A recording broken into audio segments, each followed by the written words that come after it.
están? Bienvenidos a un nuevo capítulo de su programa A Favor de las Mujeres. Este programa lo que busca es informar sobre la nueva propuesta de constitución que será votada el próximo 17 de diciembre. Esta es una iniciativa que es transmitida a través de la página de Facebook y YouTube de la Unión Demócrata Independiente. Soy Carolina Navarrete Rubio, abogada, magíster en políticas públicas y ex consejera constitucional.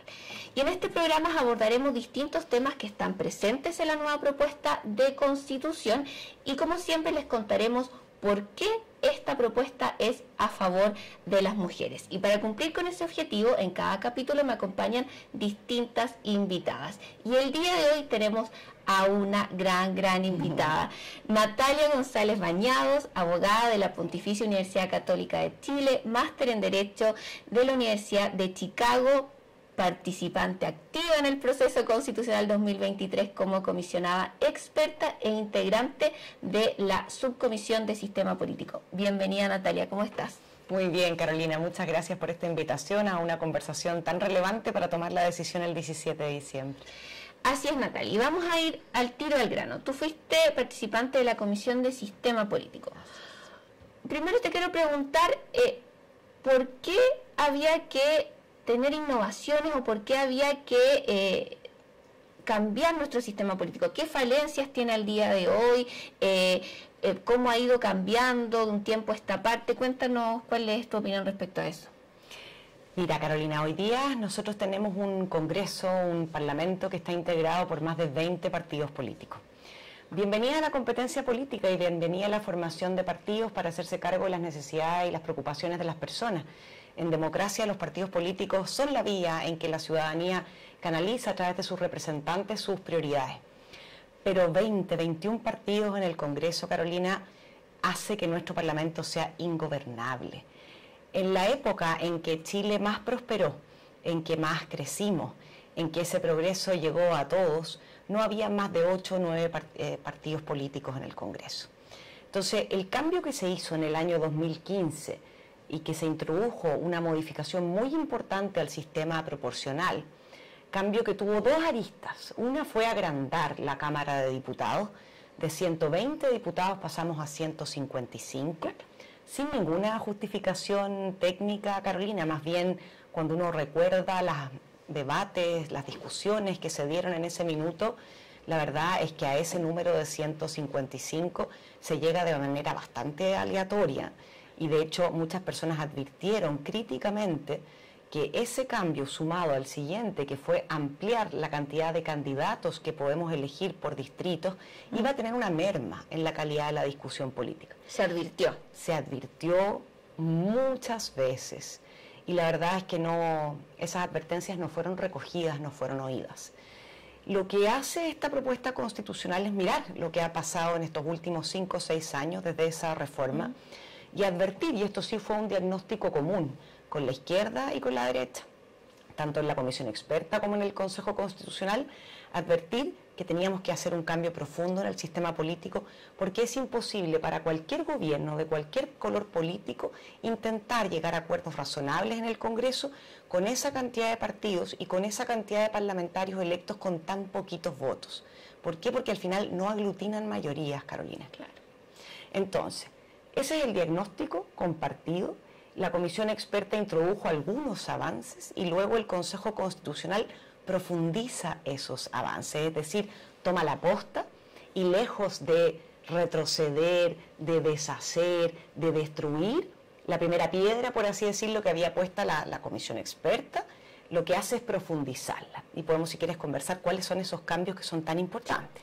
Antes de hacer el contraste con la propuesta y cómo cierto avanza en nuestro sistema político, me gustaría preguntarte en simple, para que las personas entiendan. Si no logramos nosotros lo que tenemos actualmente, ponernos de acuerdo en el Congreso, eso significa que, por ejemplo, hay políticas públicas que duermen en el Congreso y que finalmente no llegan a las personas a transformarse en programas. Hablemos un poco de eso, para que la gente entienda por qué este sistema político que no logra llegar a acuerdo nos afecta a nuestra vida diaria. Eso es muy cierto, Carolina. Mira, voy a poner 2 ejemplos bien concretos que además vienen en esta propuesta constitucional como ya propuestas concretas, es decir, habría que solamente implementarlas, y que afectan a las personas en su día a día. Una de ellas es el plan de salud garantizado, básico y universal. Ese proyecto de ley fue presentado el año 2011 al Congreso, ¿ya? El año 2011. Estamos en el año 2023, o sea, han pasado más de 10 años sin que esa política pública pueda ver la luz en el Congreso. Luego tienes otro proyecto de ley que fue insistido durante el segundo gobierno del presidente Piñera, que es el proyecto de ley que crea la Defensoría de las Víctimas. Ese proyecto de ley que hoy día se hace carne en la propuesta constitucional, que viene establecido y viene regulado para que cualquier gobierno de turno, ya sea este o el siguiente, lo implemente. Esa propuesta también fue presentada por el presidente Piñera, fue rechazada en buena medida por quienes hoy nos gobiernan. Cuando eran diputados de la República, el presidente Boric, cuando era diputado, lo rechazó. Que hoy día nos vengan a decir que lo quieren promover, bueno, a mí me suena más eso, Carolina, a táctica electoral, considerando el comportamiento político del pasado. Esas dos propuestas que van al hueso de las preocupaciones ciudadanas en materia de seguridad y en materia de salud, son propuestas que no han podido ver la luz porque tenemos un sistema político fragmentado que no funciona y que, peor aún, como hay tantos parlamentarios del 1%, como se llama, electos con muy poquitos votos, que representan a nichos muy pequeños y que solo le hablan a esos nichos. El problema no es solo además buscar mayorías, sino que muchas veces esos parlamentarios se transforman en pivotales, es decir, son incidentes en la decisión. Necesita ir a buscar sus votos. Y esos votos muchas veces implican la transformación de la política pública que mayoritariamente se ha acordado en el Congreso, saliendo proyectos de ley, y lo hemos visto, que son unos verdaderos camellos con joroba, porque hay que hacerse cargo de preocupaciones muy particulares que no responden a las necesidades mayoritarias de la ciudadanía. Entonces, teniendo un diagnóstico compartido de que hay un sistema político que no funciona bien, y seamos bien rigurosos en esto, cuando hay un sistema político que no funciona bien, es muy difícil prometerle al país que vamos a progresar, que vamos a crecer, que vamos a ampliar las oportunidades, porque la política en el Congreso es la que discute las políticas públicas que eventualmente habilitan que eso ocurre, que remueven los obstáculos que están ocurriendo hoy día para ese progreso. Y si ese sistema político está trancado, muy difícilmente vamos a ver la luz de esas políticas públicas. Y peor aún, sí, Carolina, te diría que el Congreso hoy día no tiene incentivos, ningún incentivo, para autolimitarse, para autorrestringirse, para hacer cambios que los van a afectar a ellos mismos. Los cambios que vienen en la propuesta del Consejo Constitucional afectan a los parlamentarios que hoy día están en ejercicio y a los que vienen. Por eso es que es tan relevante que esos cambios puedan ser objeto de aprobación con el voto a favor en diciembre.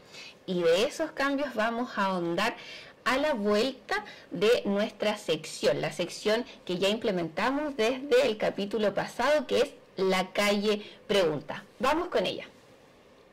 Andrea, no, nada que ver. Si miras el artículo 2 de la propuesta, dice que la soberanía reside en el pueblo de Chile, sí, pero que es una nación única e indivisible. Es decir, Andrea, seguimos siendo una sola nación. Y en el artículo 5, además, dice que los pueblos indígenas son parte de nuestra nación. Entonces, nada cambia, pues, Andrea, y la soberanía reside en la nación que es única e indivisible. Muchas gracias por esa respuesta, nos quedó muy claro y estamos conversando en un nuevo capítulo del programa A Favor de las Mujeres con Natalia González, miembro de la comisión experta de este proceso constitucional, y en la primera parte hicimos un diagnóstico de por qué es importante el sistema político, cuál es las falencias que hoy día presenta y por qué eso importa a cada uno de nosotros, que no se traduce en políticas públicas efectivas. Y ahora vamos a hablar de cuáles son las propuestas y cuáles son los avances entonces que hace la propuesta de este año 2023 para mejorar ese diagnóstico. Sí, la propuesta tiene varios avances, Carolina. El primero, y que fue propuesto por la comisión experta y después respetado por el Consejo Constitucional, es que se establece un umbral para que los partidos políticos lleguen al Congreso, es decir, se le va a pedir una cantidad mínima de votos que tiene que obtener un partido a nivel nacional para poder acceder a una silla, a un escaño en el Congreso. Si no tiene ese 5% de votos a nivel nacional, entonces ese partido no va a poder entrar. Entonces ahí hay un primer filtro de mayorías, de medir al partido contra la votación que obtuvo a nivel nacional para que tenga acceso a tener diputados en el Parlamento. Se le da una alternativa a los partidos, sobre todo porque esta regla que es nueva en nuestra legislación, en nuestra jurisdicción, tiene que irse legitimando, tiene que irse acomodando.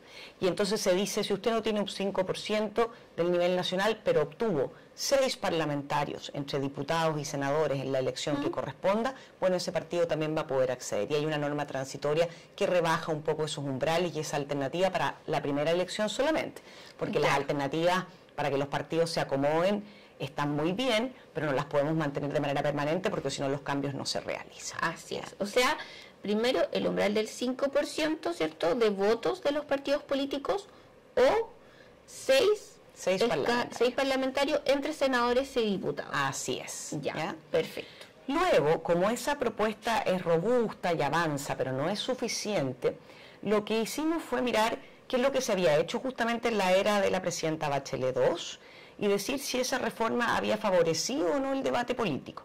Y como el diagnóstico compartido es que no, entonces tú tienes que mirar las dos aristas que ella tocó.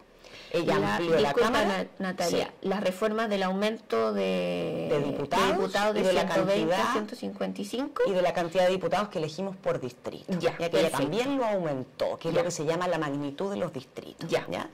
Entonces, viste esas dos aristas, para hacer un cambio tú tienes que tocar ambas, no puedes tocar una solamente. No sacábamos nada con reducir la cantidad total de diputados si íbamos a mantener que los distritos más grandes podían elegir muchos parlamentarios, porque eso significa entonces que pueden salir parlamentarios con muy poquitos votos y no te haces cargo entonces de que esos parlamentarios representen sentires mayoritarios.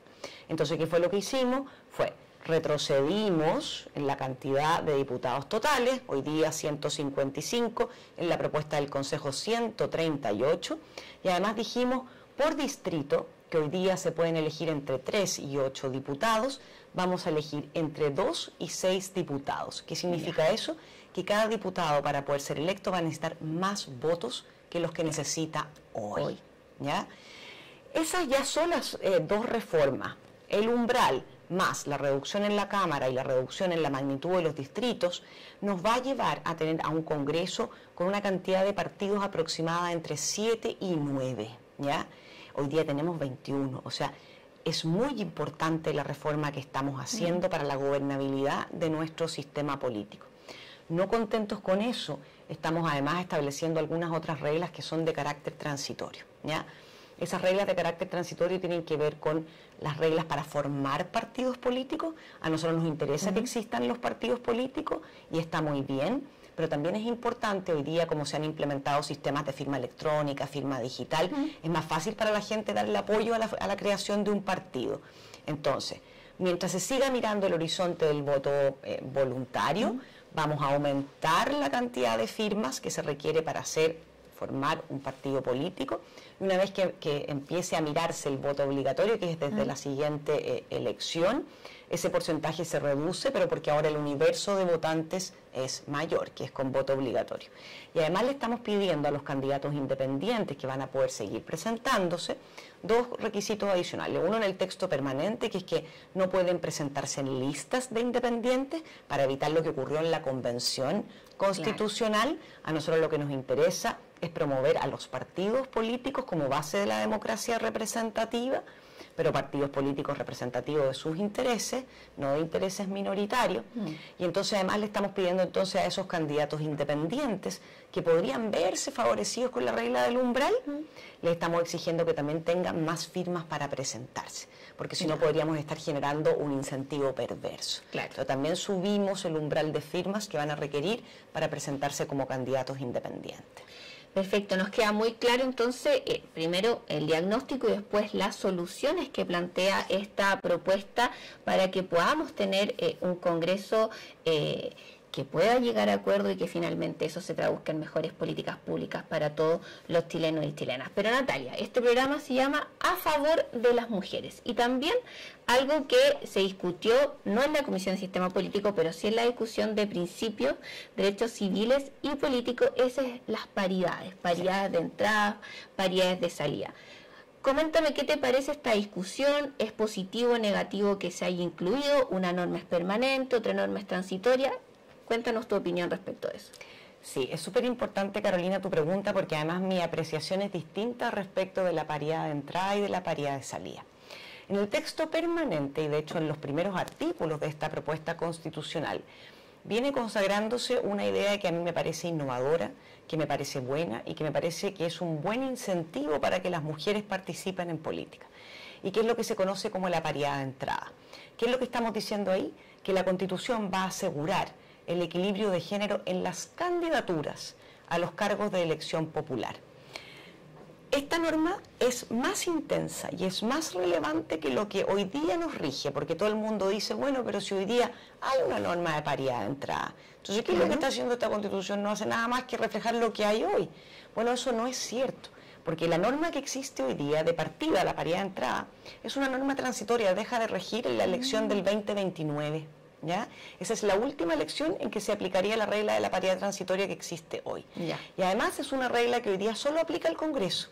¿Ya? Aplica a las candidaturas de diputadas y a las candidaturas de senadoras. O sea, ¿ya? no a pero no a los concejales consejos municipales y a los consejos regionales. Perfecto. En cambio, esta regla que viene en la Constitución, en el texto permanente, en la propuesta que vamos a votar en diciembre, la garantiza para todas las elecciones de cargos populares, donde haya obviamente que elegir a un colectivo, porque ahí se dan los equilibrios de género, ¿no es cierto?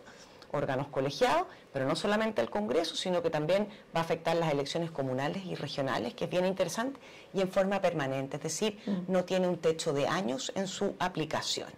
Pero además esa norma de paridad de entrada tampoco cierra otras discusiones, porque esa es otra cuestión que de repente la izquierda levanta, dice, oye, aquí nos pusieron un techo, yo quiero ser bien clara en esto, no es un techo, es un piso y un mejor piso que el que hay hoy. ¿Y por qué no es un techo? Porque acto seguido esa norma dice que el Estado tiene que asegurar y garantizar los mecanismos para la participación política de las mujeres. Por lo tanto, esto no solamente se agota en la regla de paridad de entrada, sino que el día de mañana este texto constitucional obliga, por ejemplo, al Estado a ver si los mecanismos de financiamiento de las campañas de hombres y mujeres están dando los frutos con las políticas públicas que se han adoptado, que se querían, que eran los objetivos, o si es que no.